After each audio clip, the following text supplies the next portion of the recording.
memperingati kelahiranmu di sini di Baitmu yang kudus. Karena terlalu besar kasih-Mu bagi kami, Engkau datang karena cinta-Mu kepada kami, datang untuk menyelamatkan kami, Tuhan. Kami bersyukur dan kami akan duduk diam dengan rendah hati mendengarkan pengajaran Tuhan, supaya kami semakin mengenal Engkau, semakin memahami rencana-Mu dalam hidup kami. Berbicaralah bagi kami ya Tuhan, karena kami telah siap mendengar. Di dalam nama Yesus Kristus Tuhan, bersama kita katakan amin. Silakan duduk umat Tuhan.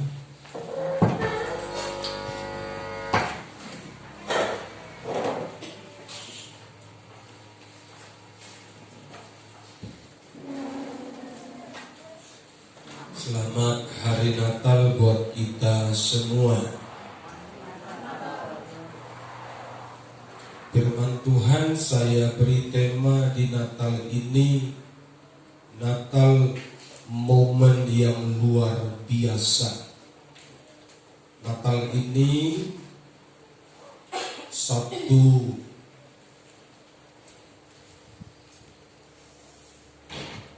keajaiban, satu peristiwa yang tidak pernah terjadi kecuali satu kali itu saja, dan itu perbuatan Tuhan. Dan hari ini saya akan meluruskan logika tentang pengertian Natal, karena banyak orang di luar sana berlogika miring. Mereka melecehkan tentang kelahiran Tuhan. Kok Tuhan kok lahir?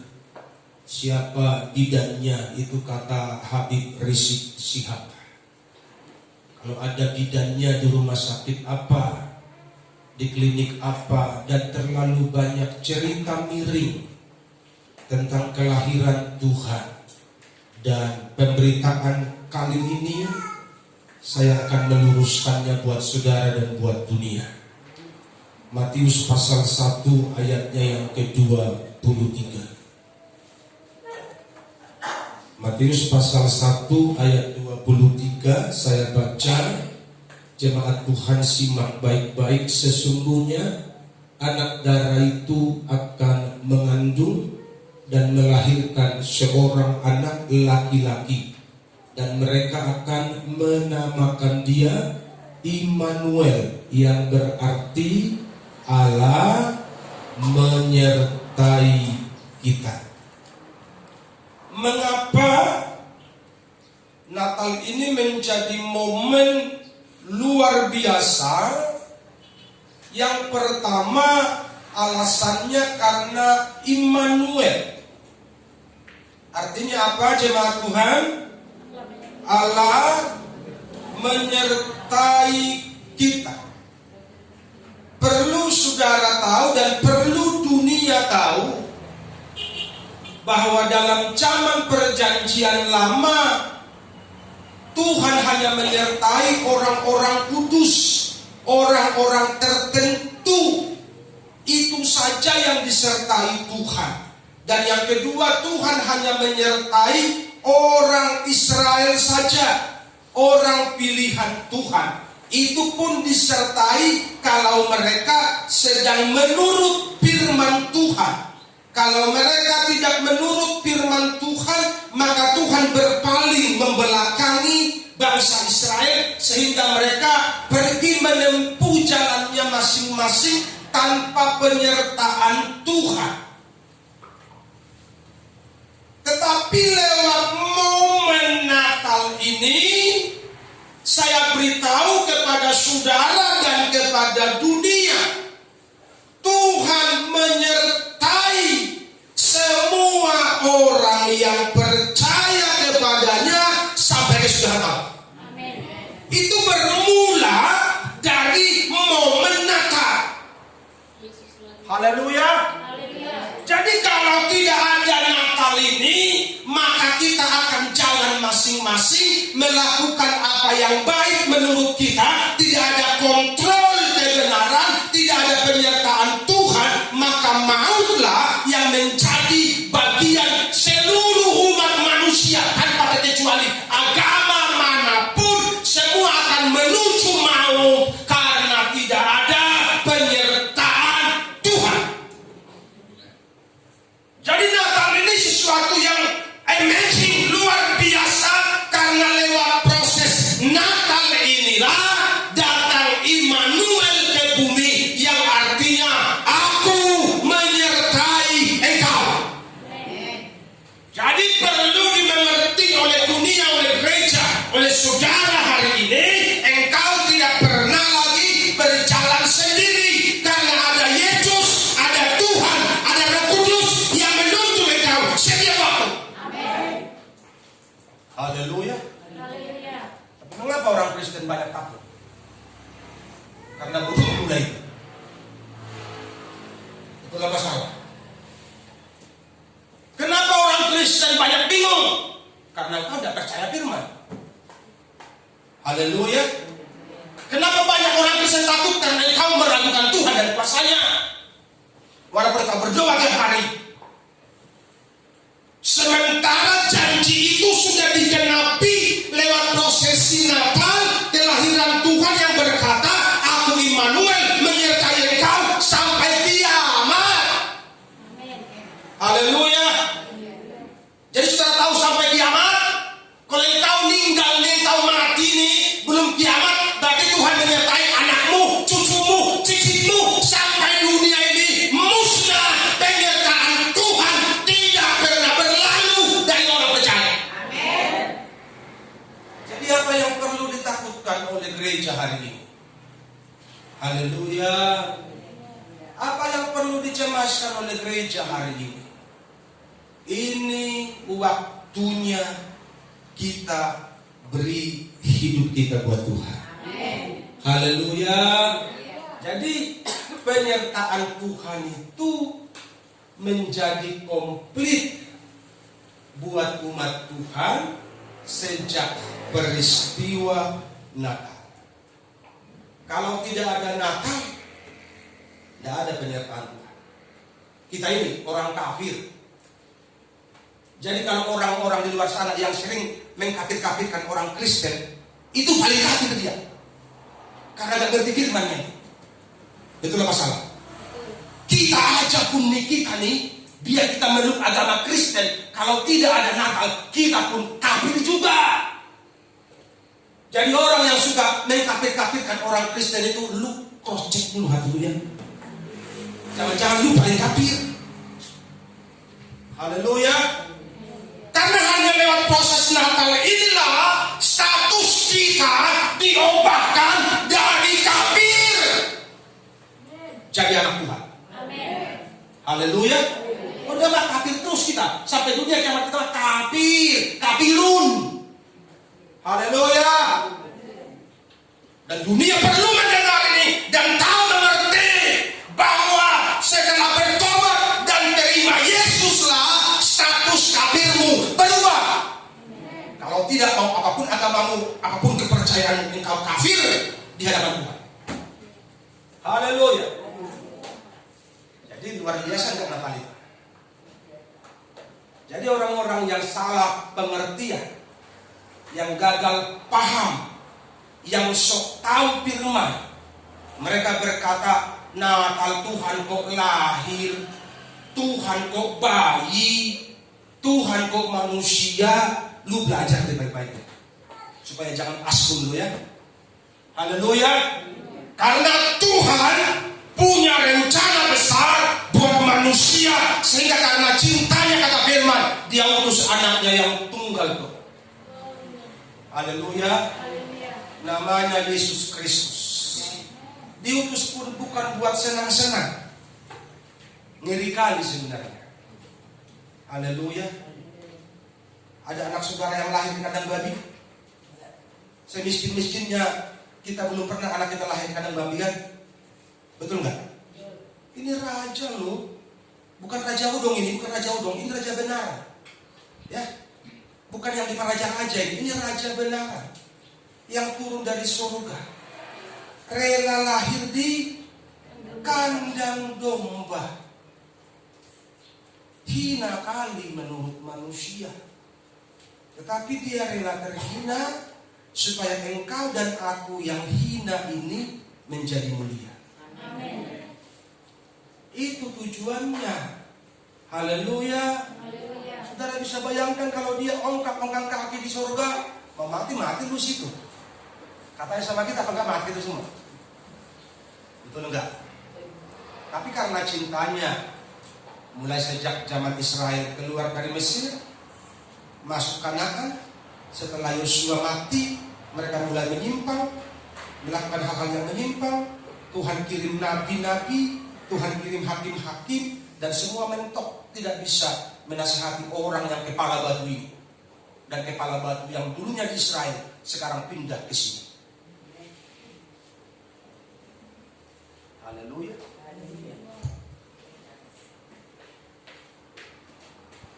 Ditegur, tidak mempan.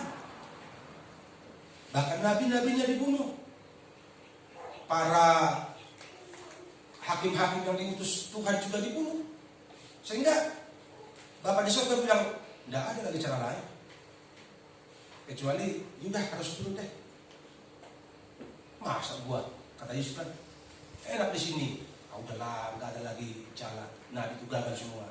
Kalau enggak, mau semua itu pasti damai gitu. Kalau nggak turun. Haleluya. Mau semua. Udahlah, turunlah. Ngatalada karena cinta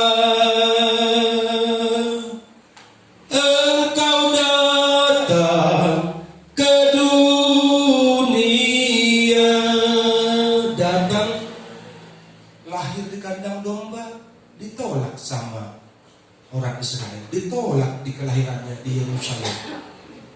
Datang kepadamu, kau tolakkah dia? Mulut kita bisa berkata, aku dah tolak Tuhan. Perbuatanmu, haleluya. Sikap hidupmu, kalau engkau tidak sesuai dengan firman Tuhan, itu sebenarnya engkau sedang menolak Tuhan. Karena itu firman Tuhan. Betul apa salah? Haleluya. Sama seperti nasihat orang tua. Kalau kita menolak nasihat orang tua, sama dengan kita menolak dia sebagai orang tua kita. Betul begitu kan? Haleluya. Jadi yang kedua, Natal momen luar biasa. Mengapa momen Natal ini luar biasa? Yang kedua, yang jauh jadi dekat. Zaman dulu tuh, zaman Taurat, zaman perjanjian lama, Tuhan itu jauh kali di sono, transenden. Nun jauh di sorga sana, yang seorang pun tidak bisa menghampirinya, jauh kali. Makanya orang berdoa mesti kencang-kencang. Kalau sekarang berdoa dalam hati juga Tuhan tahu. Amin. Benar. Yang jauh jadi dekat.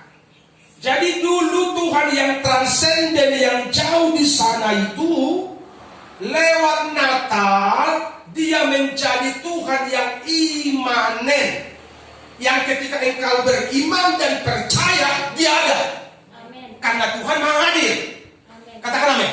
Amin. Jadi dulu yang jauh itu dia menjadi dekat, dan sekarang seperti Daud itu berkata, dia hanya sejauh doa. Kalau dulu tidak bisa begitu. Dulu engkau menghadap Tuhan, engkau harus bakar korban dulu.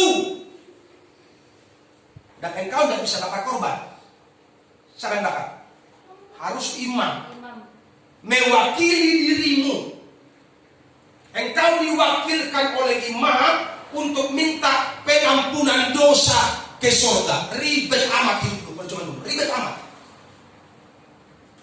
Dan tahu saudara, sekali setahun, semua orang Israel yang merantau di penjuru dunia. Sekali setahun mereka harus datang ke Yerusalem, ke bait Tuhan, untuk membawa korban pengampunan dosa. Dari seluruh penjuru dunia itu setiap tahun harus datang ke sana. Mereka harus menginap di situ karena tempatnya jauh-jauh. Jadi mereka menginap di situ, mereka beli kambing atau kerbau atau apa sesuai dengan ekonominya, dan setelah itu mereka beri buat imam yang memotongnya, sehingga lewat imam itu mereka diperdamaikan dengan Tuhan dan mereka pulang ke rumah, ke kampung. Tahun depan mereka balik lagi. Begitulah terus mereka lakukan setiap tahun supaya mereka mendapat pengampunan dosa. Bapak Ibu jemaat Tuhan, bayangkan kalau Yesus, kalau Natal tidak terjadi, kita harus ke Yerusalem tiap tahun. Gua setuainya satu kali aja belum pernah. Kayak mana kalau tiap tahun lagi? Bokeh. Betul apa salah? Betul. Ribet tidak? Ribet kali. Haleluya. Akibatnya apa? Orang-orang kaya, orang-orang yang berduit, yang punya surga. Karena mereka tiap tahun bisa ke sana menyogok Tuhan, kira-kira begitu. Haleluya. Makanya ada orang yang rela jual ladang, jual segala macam. Bahkan yang paling ngeri, pulang dari tanah suci tinggal di kontrakan karena rumahnya dijual demi memenuhi rukun agama. Karena itu keharusan. Coba bayangkan kalau itu menjadi keharusan bagi agama Kristen. Karena belum ada momen luar biasa Natal ini, kita menjadi pemeluk agama Kristen, diharuskan setiap tahun kita harus ke Yerusalem untuk membawa korban pengampunan dosa supaya kita diampuni. Karena kalau kita tidak datang, maka dosa kita akan semakin menumpuk. Dan pelan-pelan hubungan kita akan semakin jauh dari Tuhan karena kita nggak jumpa sama Tuhan lewat korban persembahan itu yang setiap tahun kita bawa di bait Tuhan. Kita akan menjadi terpisah karena kita tidak pernah datang membawa korban persembahan. Itu konteksnya hukum Taurat, dan itu yang ditiru oleh agama lain, sehingga mereka melakukan itu setiap tahun. Berhasilkah? Saya tidak tahu, dan saya tidak berani menjawab di sini. Tuhan tahu nanti seperti apa itu. Haleluya. Jadi saudara, kebayang? Makanya kalau tiap Natal saya nyanyi lagu Malam Kudus, itu saya nggak tahan, saya langsung nangis tuh. Karena saya nggak bisa bayangkan kalau perintah Tuhan tiap tahun saya harus ke Israel. Setahun ini simpanan gua aja nggak ada sejuta. Ya, setahun ini simpanan gua aja nggak ada sejuta. Kemana mau ke Israel? Ke Sepulga aja nggak sanggup. Haleluya. Saya ini orang Sepulga nih, mau pulang ke Sepulga aja nggak cukup. Kemana mau ke Israel tiap tahun? Haleluya. Banggalah engkau sebagai orang percaya hari ini karena Yesus mendatangi engkau. Haleluya. Bisa bayangkan itu. Pasti naga kalau disuruh tiap tahun ke Israel, kemana Pak?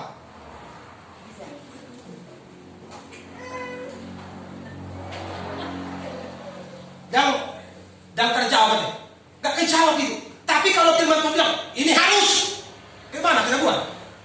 Berarti kalau kita melakukan, kita masuk neraka, kan begitu. Tahun ini kita jual rumah kita. Pulang dari sana, mau tidak? Matemar pokos mahita alami menjalankan perintah agama. Makanya Tuhan bilang, aku datang supaya domba-dombaku memiliki hidup dan hidup dalam segala kelimpahan. Itulah ajaibnya Tuhan Yesus. Dia gak buat engkau ribet, dia gak buat engkau miskin, tapi dia memperkaya engkau. Haleluya. Makanya sungguh-sungguh marah Tuhan. Amen. Terlalu besar yang Tuhan buat buat saudara. Yes. Haleluya. Nggak usah hukum yang lain, nggak usah hukum yang lain, perintah yang lain. Hanya untuk sekali setahun aja kita ke Israel, nggak mampu. Aku bilang buat tiap tahun pulang kampung aja nggak sanggup. Kampung gua dekat, jalan kaki gua nyampe karena nggak nyebrang laut. Kalau gini ya nyebrang laut, mesti gua nggak nyebrang. Jalan kaki gua nyampe, tiap tahun nggak bisa pulang, apalagi Israel. Haleluya.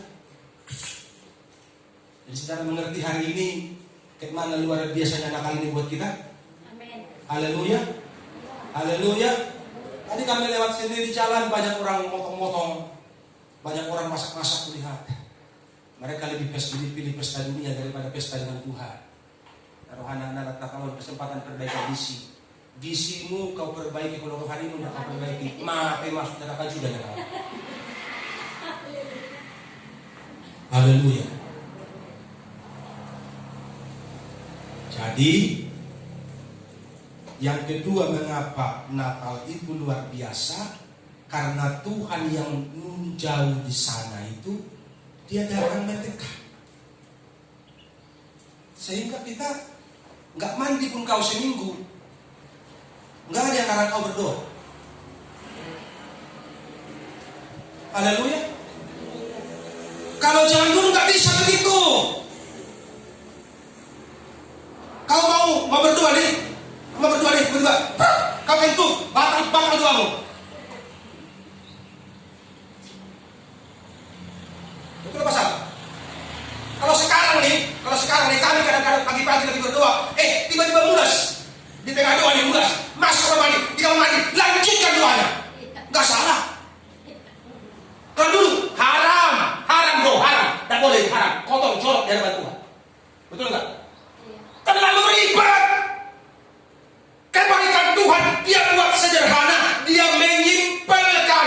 Kalau dulu kita harus ke Israel, ke tanah suci, ke Yerusalem, membawa korban persembahan. Kalau sekarang kita datang ke gereja, bawa hidupmu, itu luar biasa. Amin. Simpel enggak? Tapi itu pun banyak orang malas. Banyak orang nggak mau, banyak orang segan. Kenapa? Karena gereja tiap minggu jarang penuh. Tapi kalau tempat rekreasi, mall lebih penuh. Karena orang lebih pilih duniawi daripada pilih surga. Haleluya. Padahal kalau tahu peraturan ini, berat kali bro, berat kali. Haleluya. Gak sanggup kita. Sudah aku bilang hanya orang-orang milioner jutawan yang punya surga. Karena mereka jangan sekali setahun, sekali sebulan pun mampu ke Israel. Kita yang martani ini, apa yang kita mau buat? Hanya pasrah. Kayak gitulah bahasa dunianya. Pasrahlah. Kalau Tuhan mau selamatkan, ya diselamatkan. Kalau Tuhan mau kasih ke surga, ya ke surga. Kalau Tuhan mau kasih ke neraka, ya ke neraka. Pasrah. Kenapa? Karena kita sudah dibatasi kemampuan. Makanya karena kemurahan Tuhan yang tadinya jauh itu, kita harus jumpai Dia di Yerusalem, di kota kudus, di kota suci. Sekarang kita jumpai Dia di mana? Di kamar kita, di rumah kita, di gereja kita, di hati kita. Haleluya. Simpel kali. Kalau dulu kita harus potong korban, kalau sekarang apa yang perlu kita potong? Dosamu yang perlu dipotong. Katakan amin. Dulu kita potong korban, sekarang yang perlu dipotong apa? Kemusukanmu, kemunafikanmu, jabirmu itu yang perlu dipotong sekarang, supaya kau berkenan sama Tuhan. Haleluya. Itu aja apa yang Tuhan minta. Makanya Roma 12, persembahkanlah tubuhmu sebagai persembahan yang hidup, kudus, dan yang berkenan kepada Tuhan. Itu yang Tuhan minta. Tidak diminta lagi korban-korban yang lain. Haleluya. Jadi betapa disederhanakan aturannya kita hari ini. Makanya kalau dibilang kamu benar-benar merdeka, orang Kristenlah yang benar-benar merdeka. Orang percayalah yang benar-benar merdeka. Tapi merdeka terkontrol, bukan merdeka liar. Katakan amin. Terkontrol. Siapa yang mengontrol? Kebenaran. Ku renungkan firman-Mu siang dan malam. Jadi kita dikontrol, dikendalikan oleh firman Tuhan. Jadi dua pemahaman ini biar mencerahkan kita semua hari ini, bahwa momen Natal luar biasa ini menjadikan kita yang tadinya jauh dari Tuhan sekarang menjadi dekat. Yang tadinya tidak disertai Tuhan, sekarang kita menikmati penyertaan Tuhan setiap hari. Amin.